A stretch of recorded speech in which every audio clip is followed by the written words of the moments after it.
Il épie et il se promène partout sur le territoire lavallois. C'est un nouveau collaborateur auquel vous avez peut-être pris connaissance la semaine dernière. Et pour moi, c'est une première de le rencontrer. Alberto Giorgian Miut, qui est donc de MCL. Salut!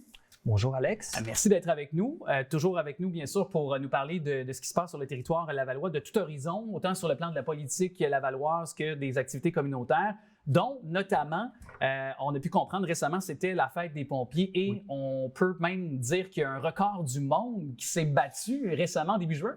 Oui, ben, c'est un pompier lavallois, donc on a quelqu'un qui a battu, en fait, c'est le demi-marathon, donc plus de 21 km, habillé en équipement de pompier de plus de 50 livres.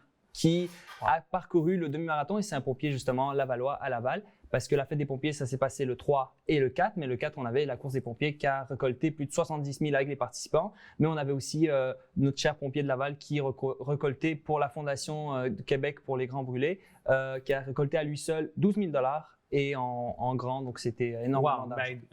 Quel exploit, parce que pour ceux qui sont des coureurs, j'en fais partie, j'en parle régulièrement, c'est 21,1 km et là, ajoutons la chaleur, ajoutons l'équipement, le 50 livres sur le dos.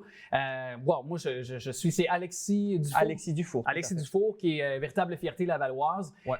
Et donc, et on parle, tu disais, je pense, 70 000 $ qu'on a ramassé durant le week-end. Oui, ça c'est les participants, plus le 12 000 justement, juste Alexis lui-même qui a fait une récolte de fonds pour la Fondation des Grands Brûlés du Québec.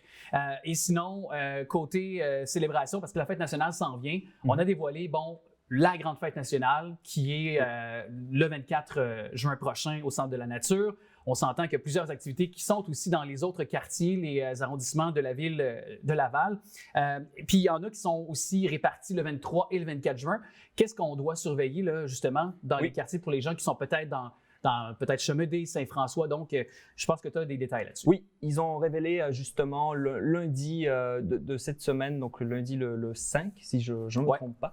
Donc, le 23, on a à Saint-François au parc de Moulins à 16h, Laval-des-Rapides, terrain de l'église de l'Île-Jésus à 13h, Pont-Vieux, bistrot La Coquille à 14h, Saint-Rose, parvis de l'église Saint-Rose de Lima à 18h. Encore une fois à Saint-Rose, parc de la Rivière-des-Mille-Îles à 13h30, à Duvernay, parc Rivard à 13h, Saint-Vincent-de-Paul, parc Rodolphe Lavoie à 13h, Vimont, parc Dumas à 16h et le 24 juin, on a bien entendu la fête au Centre de la Nature à compter de 10h et à Chemédé au parc de la Fabrique Saint-Martin à 10h. Je ne sais pas si tu as vu l'ampleur de la programmation du côté du parc du Centre de la Nature finalement le 24 juin avec plusieurs artistes québécois. Mais depuis quelques années, pendant très longtemps, on se disait ça se passe sur les plaines d'Abraham à Québec ou à Montréal. Et depuis quelques années, ça se passe à Laval, chez nous. On a l'occasion d'avoir toujours des artistes de pointe, d'avoir l'animation, c'est Rita Baga qui est là cette année. Puis, je sais pas pour toi, mais moi, avoir la liste d'artistes, ça me fait vraiment vibrer. Je sais pas s'il y en a un spontanément comme ça qui te vient en tête, qui pour toi, tu étais content là, d'apprendre sa venue. Écoutez, Alex, j'étais content de voir justement la diversité qui était présente. Rita Baga qui va justement qui fait la tête d'affiche. Ouais, je sais qu'il y a beaucoup de jeunes qui vont aller la voir justement, que du cégep, des clubs de diversité qui vont aller justement juste pour ça. Mais c'est incroyable. Puis on est fiers d'être Lavallois. Puis ça se passe à Laval, évidemment. Vraiment. En tout cas, j'étais content de voir Michel Rivard, Laurent Nicoué, qui est une artiste autochtone. Quand tu parlais de diversité, justement, tu as bien fait de le mentionner. C'est le cas. Il nous reste un peu de temps parce que le conseil municipal, toi, tu couvres aussi l'actualité municipale chez nous. Évidemment. Oui. Donc, on est partout, que ce soit sur la scène municipale, provinciale et fédérale. Donc, on a le conseil municipal qui va se passer le 6. Donc, mardi le 6 à partir de 18h30 parce qu'avant, c'était à 19h. Maintenant, 18h30, nouveau règlement municipal. Donc, ça a changé les règles du conseil. C'est ça. Et donc, il y aura beaucoup d'actions. On invite les citoyens à aller regarder la rediffusion sur le site de la Ville de Laval, que ce soit en direct ou en rediffusion. C'est ça.